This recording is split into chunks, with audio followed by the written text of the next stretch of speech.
हम जो डिस्कशन करने जा रहे हैं वो हॉट्स के क्वेश्चंस होंगे या वो कॉन्सेप्ट्स जो हॉट से रिलेटेड हैं, हम उसके अराउंड बात करेंगे। Clear class? So let's start with the concept.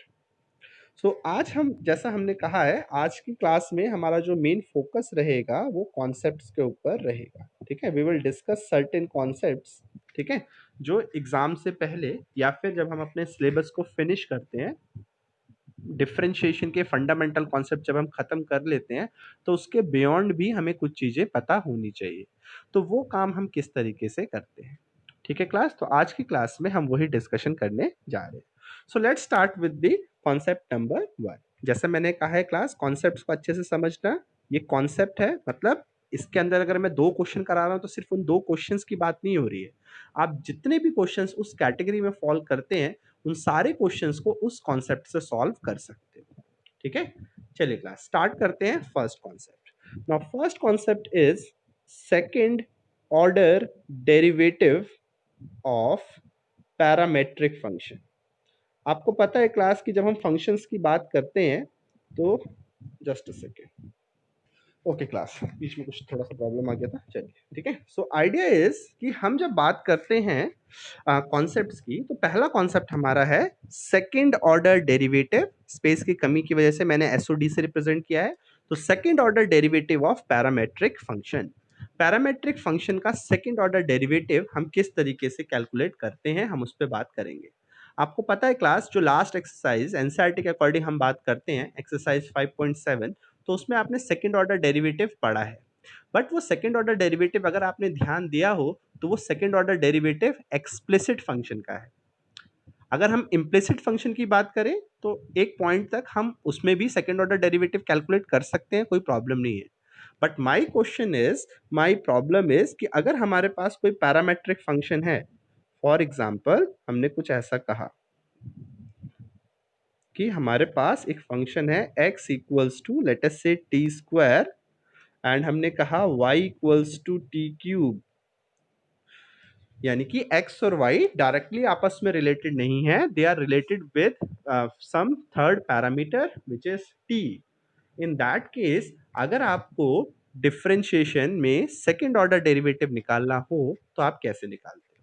So class, this is a very very important concept. क्योंकि मुझे कॉन्सेप्ट समझाना है, पहले मैंने बहुत ही बेसिक से एग्जांपल लिया है। आप देख सकते हो टी स्क्वायर टी क्यूब का डिफरेंशिएशन कोई बहुत बड़ी बात नहीं है, but just to make you understand the concept related with this second order derivative of parametric function, हम इस एग्जांपल को डिस्कस करेंगे एंड देन धीरे धीरे हम इसी का जो कैटेगरी है, इसका जो क्या बोल सकते हैं डिफिकल्टी लेवल है, उसको बढ़ाते जाएंगे। ठीक है क्लास, चलो तो मैं आपको 1 मिनट देता हूं, just try this problem and give me some answer. So class, हमारा जो एजेंडा था आज, हमारी जो प्रॉब्लम थी, that is to find the second order derivative of parametric function. तो हम कैसे स्टार्ट करते हैं? जैसा हमने पिछली वीडियोस में भी देखा है, पिछली क्लासेस में भी हमने पढ़ा है कि आप सेकंड ऑर्डर डेरिवेटिव तब तक नहीं निकाल सकते हो जब तक आप फर्स्ट ऑर्डर डेरिवेटिव नहीं निकालते हो। हम स्किप नहीं कर सकते हैं, ठीक है। अगर हमें थर्ड ऑर्डर डेरिवेटिव निकालना है तो it is mandatory for us to calculate first order derivative and then calculate second order derivative and then consequently move to the third order derivative. ये हमें पता है, ठीक है। तो हमें first order, second order, third order, यही sequence होता है, हम स्किप नहीं कर सकते कहीं पे भी कुछ भी। ठीक है, चलिए। So the idea is, second order derivative मुझे निकालने के लिए कहा गया है, बट मैं क्या करूंगा, मैं फर्स्ट ऑर्डर डेरिवेटिव पहले निकालूंगा। So let's start with y first. So y equals to T cube, आप इसका डेरिवेटिव करो, dy by d t. Parametric function का तरीका है, जो थर्ड आपका वेरिएबल होता है उसके रिस्पेक्ट में डिफरेंशिएशन करते हैं। So that is 3t square. Clear? Then हम x की बात करते हैं। So x equals to t square, इसका भी डिफरेंशिएशन करते हैं class. So dx by dt, so that is 2t। Clear? So let it be first equation and let it be equation number 2। ठीक है, तो यहां से हमारे पास फर्स्ट ऑर्डर डेरिवेटिव आ जाता है, dy by dx and that will be dy by dt divided by dx by dt। तो जब आप इसे सॉल्व करते हो तो आपके पास आ जाता है 3t बाय 2। ठीक है, याद रखना है ये फर्स्ट ऑर्डर डेरिवेटिव है, मैंने आपसे कहा था सेकंड ऑर्डर डेरिवेटिव निकालने के लिए। तो फर्स्ट ऑर्डर डेरिवेटिव की वैल्यू हमारे पास आ गई 3t बाय 2। अब हम फटाफट से इसका सेकंड ऑर्डर डेरिवेटिव निकालते हैं। जैसा आप जानते ही हो, हमने पहले भी डिस्कस किया हुआ है, सेकंड ऑर्डर डेरिवेटिव में हमें जस्ट दोबारा से डिफरेंशिएशन करना होता है। सो 3t/2 का जब हम डिफरेंशिएशन करेंगे तो क्या आ जाएगा क्लास? 3/2। सो क्लास, अगर आपने सेकंड ऑर्डर डेरिवेटिव इस तरीके से 3/2 लिख दिया तो यहाँ यहीं पे गड़बड़ हो जाती है। ठीक है, ये वो मिस्टेक है जो अक्सर स्टूडेंट्स करते हैं, जो हमें नहीं करनी है। एंड दैट्स व्हाई हम आज के कॉन्सेप्ट में इसको डिस्कस कर रहे हैं, how to find the second order derivative of a parametric function. तो यहाँ पे ये चीज ध्यान से देखना। Now look at this class, जब आप सेकंड ऑर्डर डेरिवेटिव निकाल रहे हो तो आप किसके रिस्पेक्ट में डिफरेंशिएशन कर रहे हो? एक्स के। आई रिपीट क्लास, जब आप सेकंड ऑर्डर डेरिवेटिव निकाल रहे हो तो आप किसके रिस्पेक्ट में डिफरेंशिएशन कर रहे हो? एक्स के। लेकिन इस टर्म में आपका वेरिएबल क्या है? टी। तो आपका सेकंड ऑर्डर डेरिवेटिव हो रहा है एक्स के रिस्पेक्ट में, लेकिन हमारा वेरिएबल क्या है? टी है। Now that calls for rule of implicit function. यहां पे हमें इम्प्लिसिट फंक्शन का रूल अप्लाई करना पड़ेगा, क्योंकि इम्प्लिसिट फंक्शन ही हमें बताता था कि अगर वेरिएबल और जिसके रिस्पेक्ट में डिफरेंशिएशन कर रहे हैं वो दोनों डिफरेंट हो तो क्या होता है? एक टर्म आ जाती है, एक डिफरेंशियल टर्म आ जाती है, दैट इज dt/dx। इसके साथ एक एडिशनल टर्म आएगी, dt/dx। अब यही वो एडिशनल टर्म है जो पैरामेट्रिक फंक्शन के सेकंड ऑर्डर डेरिवेटिव को इंपॉर्टेंट बनाती है। यही वो टर्म है जो अक्सर स्टूडेंट्स भूल जाते हैं। सो क्लास, जब भी हम किसी पैरामेट्रिक फंक्शन का सेकंड ऑर्डर डेरिवेटिव करते हैं उसमें इम्प्लिसिट फंक्शन भी आ जाता है। तो आप देखो क्लास, एक क्वेश्चन मैंने आपसे पूछा और उसमें मैंने first order derivative, parametric function, implicit function and second order derivative of parametric function, 4-5 concept आपसे पूछ लिए। एंड दैट्स व्हाई एग्जाम के पॉइंट ऑफ व्यू से ये एक अच्छा क्वेश्चन माना जाता है। ठीक है, चलो, तो क्या किया हमने क्लास, जब हम सेकंड ऑर्डर डेरिवेटिव करते हैं तो क्योंकि हम x के रिस्पेक्ट में डिफरेंशिएशन कर रहे हैं और वेरिएबल हमारा t है, हम साथ में क्या लिखते हैं? dt/dx। अब ये जो dt/dx है इसकी वैल्यू कहां से आएगी? So for that we will use equation number 2। Equation number 2 में आप देखो, आपके पास dx/dt की वैल्यू है, तो dt/dx क्या होगा? इसका रेसिप्रोकल। सो अगर मैं इसकी वैल्यू रख दूं क्लास तो मेरा आंसर आ जाएगा कुछ ऐसे, 3/2 इंटू 1/2t। ये हमने कहां से लिखा है? सेकेंड इक्वेशन से वैल्यू रखी है। So final answer is 3/4t। This is the final answer which we are looking for. Clear? कोई भी प्रॉब्लम है क्लास तो प्लीज पूछो। ये फर्स्ट शीट होती है हमारी, हम यहाँ पे सेव कर लेते हैं इसको। चलो, कोई भी प्रॉब्लम है क्लास? चलिए क्लास, तो फर्स्ट कॉन्सेप्ट था हमारे पास second order derivative of parametric function. ठीक है, हमने फर्स्ट कॉन्सेप्ट पढ़ लिया। अब हम सेकंड कॉन्सेप्ट पे बात करेंगे।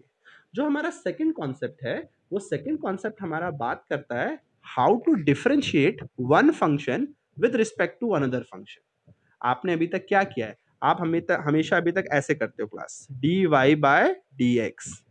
यहाँ पे y भी एक वेरिएबल है और x भी एक वेरिएबल है। ठीक है, या फिर हम क्या करते हैं? या फिर हम करते हैं d/dx ऑफ अ फंक्शन, जहां पे यहाँ पे तो एक फंक्शन आ गया है बट यहाँ पे अभी भी क्या है? एक वेरिएबल है।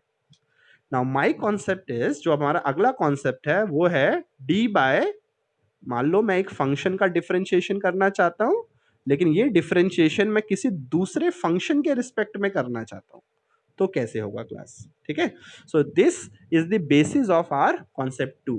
कॉन्सेप्ट 2 में हम बात करेंगे how to differentiate one function with respect to another. ठीक है क्लास, लॉजिक क्लियर है? Yes, no? ठीक है, so this is our second concept. ठीक है, डिफरेंशिएशन ऑफ और डिफरेंशिएटिंग fx, यानी कि एक फंक्शन है कोई, with respect to gx। fx और gx आपके पास दो फंक्शंस हैं, तो एक फंक्शन को दूसरे फंक्शन के रिस्पेक्ट में डिफरेंशिएट करना, यही आपका सेकंड कॉन्सेप्ट है।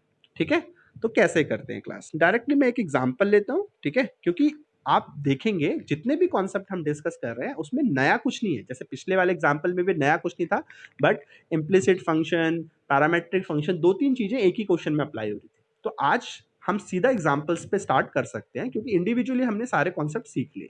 ठीक है, चलिए स्टार्ट करते हैं class. So differentiating fx with respect to gx, एक फंक्शन को दूसरे फंक्शन के रिस्पेक्ट में डिफरेंशिएट करना है। सो लेट अस से मैं आपको एक क्वेश्चन देता हूं, डिफरेंशिएट लेट अस से sin x with respect to cos x। ठीक है, आपको मैंने कहा, जस्ट अ सेकेंड, आपको मैंने कहा डिफरेंशिएट करो साइन एक्स को cos x के रिस्पेक्ट में। So differentiate sine x with respect to cos x। ठीक है, तो देखना क्लास कैसे सॉल्यूशन करते हैं इसका। तो इसका सॉल्यूशन करने का तरीका बहुत ही आसान है। तो हम ऐसे करते हैं, लेट u, एक जो पहला फंक्शन है उसे हम u नाम दे देते हैं, एंड लेट अस से जो दूसरा फंक्शन है उसे हम v नाम देते हैं। आप अपने हिसाब से कोई भी वेरिएबल का नाम चूज कर सकते हैं। तो मैंने पहले को नाम दिया u equals to sine x, and second को नाम दिया v equals to cos x. अब लॉजिकली हमें क्या कैलकुलेट करना है क्लास, हमें चाहिए साइन एक्स को डिफरेंशिएट करना है, मतलब हमें वेरिएबल u को डिफरेंशिएट करना है। We have to differentiate variable u, किसके रिस्पेक्ट में करना है, cos x के रिस्पेक्ट में। cos x को हमने क्या नाम दिया है, v। That means effectively what we need to do is we have to find the value of du by dv। हमें du और du by dv की वैल्यू फाइंड आउट करनी है। ठीक है, अब ये कैसे होगा, तो अब आप देखोगे क्लास, जैसे ही मैंने इसको u और v माना है, अब ये आपका एक पैरामेट्रिक फंक्शन का क्वेश्चन में कन्वर्ट हो गया है। दैट मीन्स जब हम एक फंक्शन को दूसरे फंक्शन के रिस्पेक्ट में डिफरेंशिएट करते हैं तो वो कुछ अलग नहीं होता है, ये पैरामेट्रिक फंक्शन का ही क्वेश्चन है, बस दूसरे फॉर्म में पूछा गया। ठीक है, आप देख सकते हो u और v आपके दो वेरिएबल्स हैं जो x की फॉर्म में रिप्रेजेंट किए जा रहे हैं। तो पैरामेट्रिक फंक्शन का लॉजिक लगाना है। दैट मीन्स क्लास मैं इसे लिखूंगा du by dx divided by dv by dx, because the third parameter or variable is x। अब du by dx आपका क्या आएगा, cos x, and dv by dx क्या आ जाएगा, minus sin x। so the final answer is minus cot x। just a second, the final answer is minus cot x। ये हमारा final answer है। ठीक है class, this is sheet number 3। कोई doubt है तो प्लीज। चलिए क्लास, तो ये हमारा सेकंड कॉन्सेप्ट था। तो आज की क्लास में जो हमने सेकंड कॉन्सेप्ट पढ़ा, वो सेकंड कॉन्सेप्ट था कि आप किस तरीके से एक फंक्शन को दूसरे फंक्शन के रिस्पेक्ट में डिफरेंशिएट करते हो। ठीक है, चलिए थर्ड कॉन्सेप्ट पे आते हैं। Third concept is, so the third concept is कि अब हम बात करेंगे कि किसी भी डिटर्मिनेंट, आपने मैट्रिक्स डिटर्मिनेंट पढ़ा है, अगर हमारे पास जो फंक्शंस हैं वो एक डिटर्मिनेंट की फॉर्म में है, देन उस केस में हम उसका डिफरेंशिएशन कैसे करते हैं। ठीक है, दैट मीन्स क्लास, अब जो आज हम थर्ड कॉन्सेप्ट पढ़ेंगे इसमें हम बात करेंगे डिफरेंशिएशन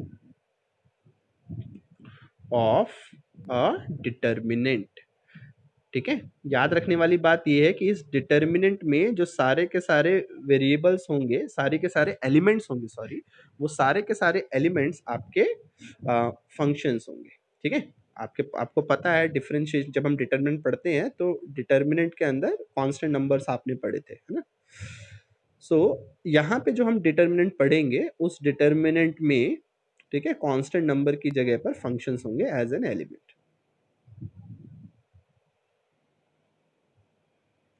क्लियर, चलिए तो कैसे करते हैं क्लास। ठीक, हालांकि ये लॉजिक अब बहुत ज्यादा पॉपुलर रहा नहीं है, एग्जाम में आता भी नहीं है, ठीक है, बट फिर भी हमें मालूम होना चाहिए, जस्ट नॉलेज सीख के लिए।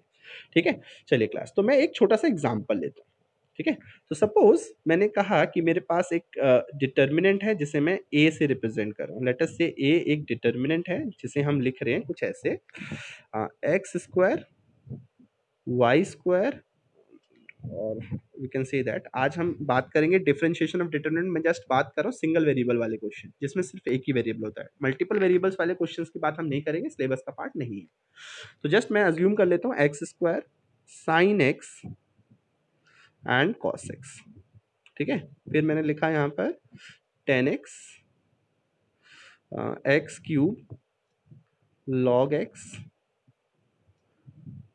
देन एक्स 4 2x एंड 7, इस तरीके से।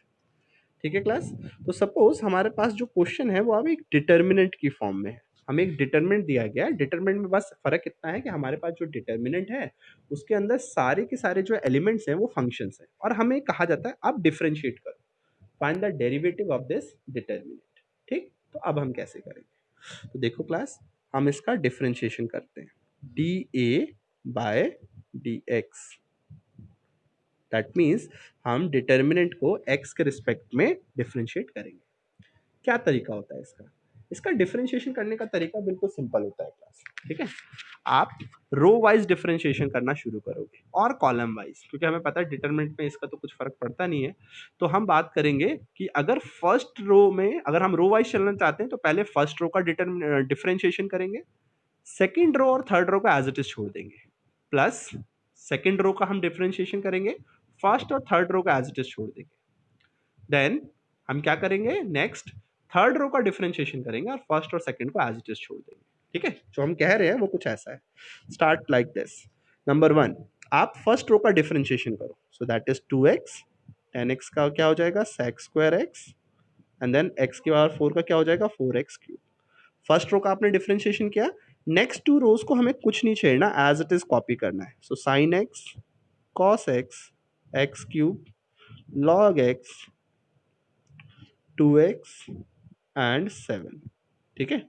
ये हमारे पास एक डिटरमिनेंट है, पहला डिटरमिनेंट की वैल्यू आ जाती है। देन प्लस, याद रखना है हमें प्लस करना है। अब हम सेकेंड रो का डिफरेंशिएशन करेंगे, first and third row as it is. So x square 10x x raise to the power 4, then sine x का क्या होता है cos x 3x square and 2,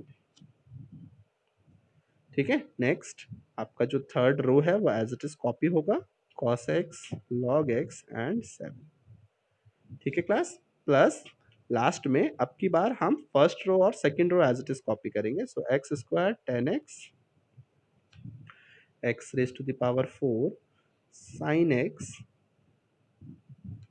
x cube 2x cos x का क्या हो जाएगा minus sin x log x का 1/x and 7 is 0। तो ये हमारा आंसर होता है क्लास। तो जब हम किसी डिटर्मिनेंट का डेरिवेटिव करते हैं तो हम रो वाइज या कॉलम वाइज कैसे भी चल सकते हैं। हम पहले फर्स्ट रो का करेंगे, सेकंड रो और third row as it is, then हम किसका करते हैं, सेकंड रो का करेंगे, first and third row as it is, and then हम थर्ड रो का करेंगे, first and second row as it is. चलिए क्लास, नेक्स्ट हम जो फोर्थ कॉन्सेप्ट है हमारा, ठीक है, वो है आपने पढ़ा है लॉगरिथमिक डिफरेंशिएशन, ठीक है। बट लॉग पे भी बेस्ड कई ऐसे क्वेश्चंस होते हैं, ठीक है, जो हमने अभी तक डिस्कस नहीं किए हैं, ठीक। एक बार उस पर भी बात करते हैं। सो क्लास, इस टॉपिक को समझने के लिए मैं अज्यूम करूंगा आपको मैंने एक क्लास पढ़ाई थी बेसिक्स ऑफ लॉग, ठीक है। अवेलेबल है यूट्यूब पे वीडियो, आप देख भी सकते हो उसको, ठीक है, हमने शेयर भी किया हुआ है, तो वो आना चाहिए, ठीक है। इस अभी जो मैं लॉजिक समझाने वाला हूँ फोर्थ कॉन्सेप्ट में, इसको समझने के लिए उस दिन वाली क्लास आपको अटेंड करनी जरूरी है। तो मैं मान के चलूंगा, मैं अज्यूम करूंगा कि आज आपको वो चीजें आती है, ठीक है। क्या है प्लीज देखना ध्यान से। सो जैसे मैंने कहा class y equals to log x, और मैंने कहा कि भाई आप इसका डेरिवेटिव करो। सो नॉर्मली जब मैं किसी भी स्टूडेंट से ऐसा कहता हूँ, वो फटाफट से dy/dx लिखता है और log x का डेरिवेटिव क्या होता है 1/x, वो मुझे बता देता है, ठीक है। बट हम जानते हैं log में एक बहुत इंपॉर्टेंट फैक्टर प्ले करता है इसका बेस। तो हम जिस log का डेरिवेटिव 1/x लिखते हैं उसका बेस होता है e, that is an exponential function, इसका बेस होता है e। तो log का बेस जब e होता है तो उसे हम कहते हैं नेचुरल लॉग। तो किसी भी नेचुरल लॉग का डेरिवेटिव 1/x होता है। नाउ माय क्वेश्चन इज, और माय प्रॉब्लम रादर इज, अगर मेरे पास ऐसा क्वेश्चन है y equals to log 7x, log का बेस 7 है और लेट अस से 17 है, या कोई भी नंबर हो सकता है, ठीक है। log का बेस कोई भी रैंडम नंबर है, तो सपोज मैंने ले लिया 9, ठीक है, log to the base 9x। अब वो कहता है इसका डेरिवेटिव करो। सो आपको याद रखना है कि इस सिनेरियो में, अब इस सिचुएशन में इसका जो डेरिवेटिव है वो 1/x नहीं आएगा। आई रिपीट क्लास, जब log का बेस e नहीं होता तो उसका आंसर 1/x नहीं आता। तो क्या करें हम इस केस में। सो क्लास, इसको सॉल्व करने के लिए हमें ज्यादा कुछ नहीं दिमाग लगाना है, हमें log की एक प्रॉपर्टी पता होनी चाहिए। log की प्रॉपर्टी जो हमें ये बताए कि log का बेस कैसे बदलते हैं, तो वो प्रॉपर्टी मैं लिख रहा हूं, ये आप याद रखना। log का बेस ए बी, मान लेते हैं हमारे पास एक log की वैल्यू लिखी हुई है इस फॉर्मेट में, log जिसका बेस ए है और log किस पे अप्लाई हो रहा है, बी पे अप्लाई हो रहा है। हम चाहते हैं कि log का बेस एक तीसरा नंबर लेट अस से सी हो जाए, तो log का बेस मैं बदलना चाहता हूं। तो इसका तरीका बिल्कुल सिंपल होता है क्लास, आप लिखोगे log का base c divided by log का बेस अगेन c। ठीक है, जो भी आपका थर्ड आपको बेस चाहिए वो आप लिख दो, न्यूमरेटर में भी और डिनोमिनेटर में, log का बेस c अपॉन log का बेस c। अब आपका वेरिएबल क्या है, ऊपर क्या है, b का आप log निकाल रहे तो ऊपर b ही आएगा, यानी कि ऊपर क्या लिखा है हमने, log अप्लाई हो रहा है b पे, बेस है c, एंड डिनोमिनेटर पे क्या आएगा, log जिसका बेस c है अप्लाई होगा जो पहले बेस था, पहले बेस क्या था, a था। तो ये वो प्रॉपर्टी है क्लास जिसका इस्तेमाल करके हम log का बेस बदल सकते हैं। log का बेस आप किसी भी नंबर में कन्वर्ट कर सकते हो। आपने कई बार साइंस के स्टूडेंट्स ने देखा होगा, केमिस्ट्री में जब हम डेरिवेशन करते हैं तो ln(x) लिखा होता है, देन आप उसे कन्वर्ट करते हो log टू द बेस 10 में, है ना, और आपने देखा उसके आगे नंबर लिखा होता है 2.303, ऐसा कुछ नंबर आ जाता है, देखा है किसी ने। चलो क्लास, तो कैसे सॉल्व करें, तो हमने देखा कि अगर log का बेस e के अलावा कुछ और होता है तो उस केस में हम उसका log 1/x, उसका डेरिवेटिव 1/x नहीं लिख सकते। तो क्या करेंगे, तो उस सिनेरियो में, उस केस में हम क्या करेंगे, उसका बेस बदलेंगे। तो देखना क्लास, मैं अपने क्वेश्चन को ही कंटिन्यू कर रहा हूँ। So y equals to log to the base 9 था, तो पहला स्टेप log का बेस हम बदलेंगे। ऑब्वियसली क्या बेस बदलना पसंद करेंगे, log का बेस e, क्योंकि उसका डेरिवेटिव हमें पता है। तो आ जाएगा answer log to the base e x divided by log to the base 10, sorry 10 कह रहा हूँ मैं, e आएगा नीचे भी, log to the base e, और क्या है, बेस क्या था पहले 10, ऐसे। अब आप देखो क्लास, जो डिनोमिनेटर में आपका log 10 है ना, log 10 वो एक कांस्टेंट नंबर है। तो अब जब मैं इसका डेरिवेटिव लिखूंगा dy बाय dx, तो बहुत सिंपल ये हो जाएगा 1 अपॉन log 10। जब हम कुछ नहीं लिख रहे हैं बेस, तो इसका मतलब डिफरेंशिएशन में तो क्या होता है, बेस e है, एंड log x का डेरिवेटिव क्या हो जाएगा, 1/x। ये हमारा आंसर हो जाएगा क्लास। ठीक है, कोई प्रॉब्लम तो प्लीज। क्लास एक करेक्शन है छोटा सा, हमने शायद बेस 9 लिया हुआ है, तो यहाँ पे 9 आ जाएगा, जहाँ जहाँ हमने 10 लिख दिया, सॉरी गलती से, वहाँ पे हमें 9 लिखना चाहिए। ठीक है, log 9, एक सेकेंड, log 9 ऐसे। ठीक है, अब ठीक है। चलिए क्लास, तो 4 कॉन्सेप्ट हमने अभी तक डिस्कस कर लिए, अब हम कॉन्सेप्ट नंबर 5 पे आते हैं। कॉन्सेप्ट नंबर 5 हमारा बेसिकली बताता है, कॉन्सेप्ट नंबर 5 हमें हेल्प करता है उन फंक्शंस का डेरिवेटिव निकालना, ठीक है, जिन फंक्शंस में इन्फिनिटी एग्जिस्ट कर रही होती है, यानी कि इनफाइनाइट सीरीज होती है। तो अगर हमारे पास एक इनफाइनाइट सीरीज का कोई क्वेश्चन है तो उसे कैसे सॉल्व करते हैं। ठीक है, सो इनफाइनाइट सीरीज का न्यूमेरिकल अगर हमारे पास आ जाए तो कैसे सॉल्व करते हैं, ठीक है, उसके बारे में इस कॉन्सेप्ट पे हम बात करेंगे। So concept number 5 is infinite series. Now let me tell you कि ये वाला जो कॉन्सेप्ट है ये अब एग्जाम में नहीं पूछा जाता है, ठीक है, बोर्ड के पॉइंट ऑफ व्यू से ये इंपॉर्टेंट नहीं है, ठीक, बट जब हम बात कर रहे हैं कि हमें नॉलेज के पॉइंट ऑफ व्यू से हर चीज़ सीखनी है, तो आपको ये चीज़ आनी चाहिए अच्छे से, ठीक है, क्योंकि ये और जगह देखने को आपको मिलेगा। ठीक है क्लास, तो अच्छे से समझना हम क्या डिस्कस कर रहे हैं। ठीक, चलिए, तो इनफाइनाइट सीरीज तो एंट्रेंस पॉइंट ऑफ व्यू से इंपॉर्टेंट है, बट सीबीएसई बोर्ड के पॉइंट ऑफ व्यू से हम देखते हैं तो बहुत ज्यादा इंपॉर्टेंट नहीं है। ठीक, चलो प्लीज प्लीज देखना क्लास। सपोज मेरे पास एक क्वेश्चन है, y equals to x raise to the power x की पावर x की पावर x, ये बढ़ता चला जा रहा है, इन्फिनिटी तक जा रहा है। ठीक है, the question is like this, x की पावर x की पावर x की पावर x, और ये इन्फिनिटी तक जा रहा है क्लास। अब मुझसे कहा जाता है कि इसका डेरिवेटिव करो। ठीक है, कैसे करेंगे हम, ठीक, तो क्या लॉजिक होता है क्लास, इसको समझते हैं। इनफाइनाइट सीरीज के सारे क्वेश्चंस को करने का एक जैसा लॉजिक होता है, इसे अच्छे से समझना। ठीक, लॉजिक समझाने के लिए बहुत सिंपल सा तरीका मैं लेता हूँ क्लास।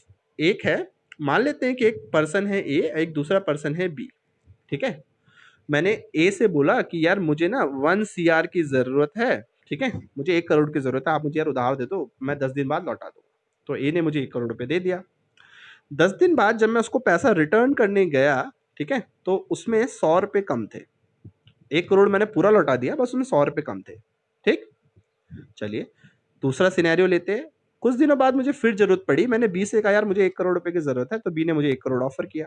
ठीक है, सॉरी 1 करोड़ की जगह फिगर दूसरी लेते हैं। सपोज मैंने इसे 200 रुपए मांगे, इस बार मैंने बी से बोला कि यार मुझे 200 रुपए की जरूरत है, तो बी ने मुझे 200 रुपए दिए।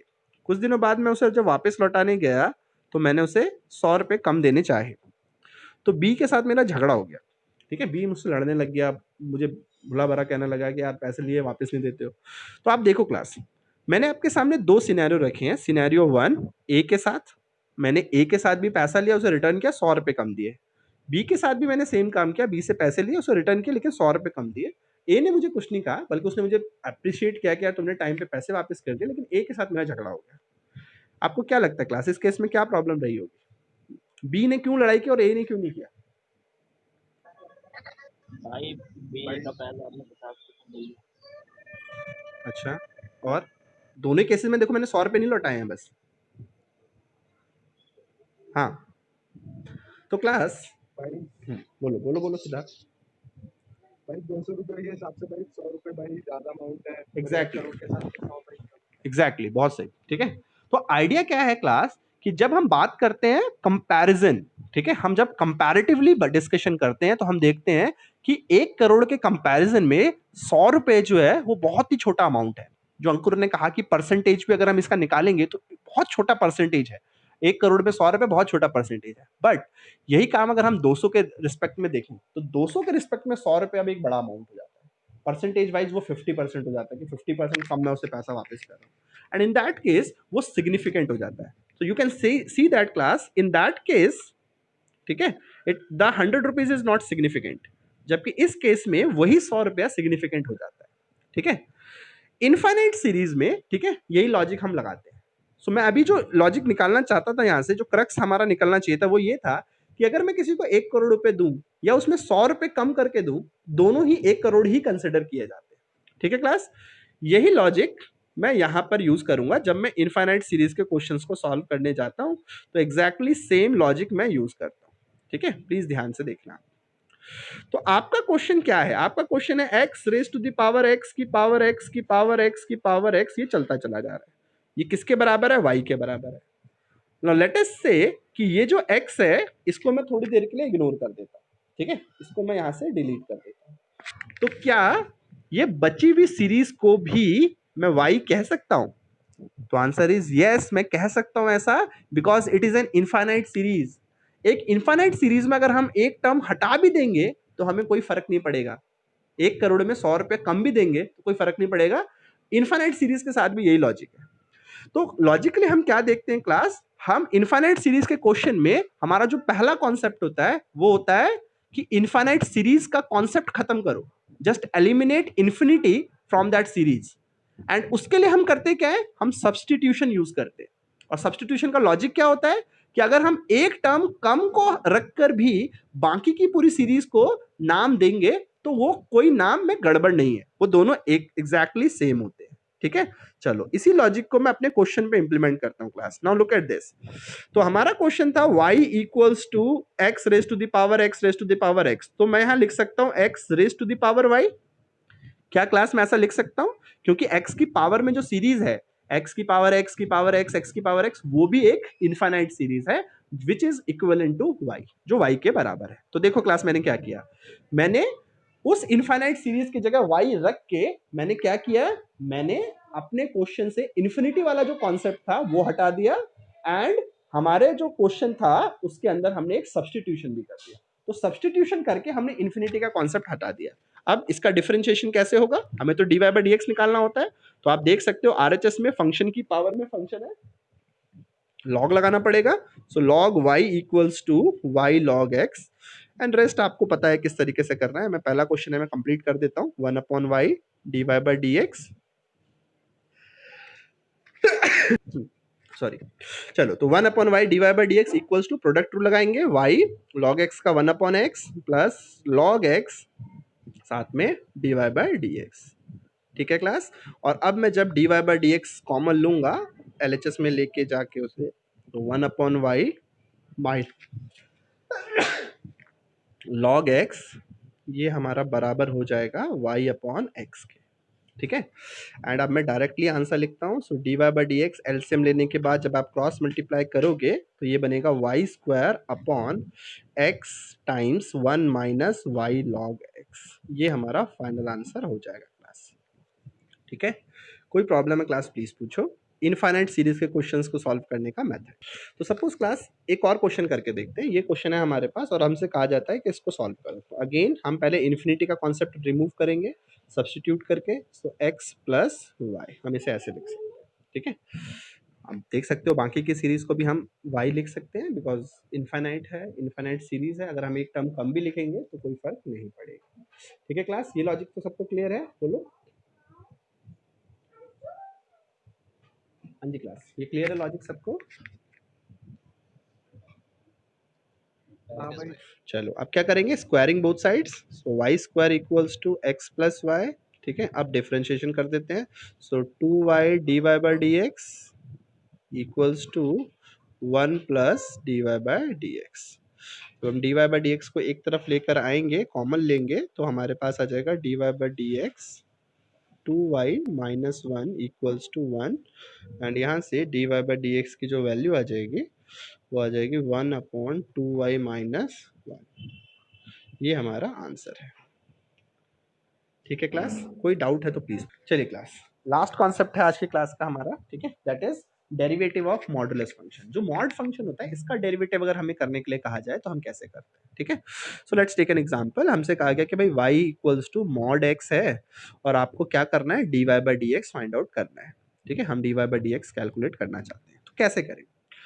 नाउ क्लास, अगर आप इस फंक्शन को देखते हो या इससे रिलेटेड जितने भी फंक्शंस होते हैं जैसे modulus function, greatest integer function, signum function, ऐसे फंक्शंस जिनके एक फंक्शन के अंदर मल्टीपल वैल्यूज होती है, ऐसे फंक्शंस को सॉल्व करने का एक ही तरीका होता है कि जो मल्टीपल वैल्यूज है पहले उनका ट्रीटमेंट किया जाए।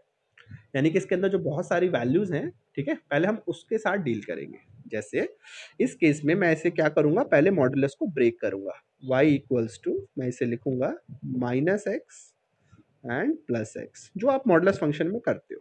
ठीक है, एक रूल भी हम डिस्कस करते हैं बहुत regularly, that is breaking the tortoise crust.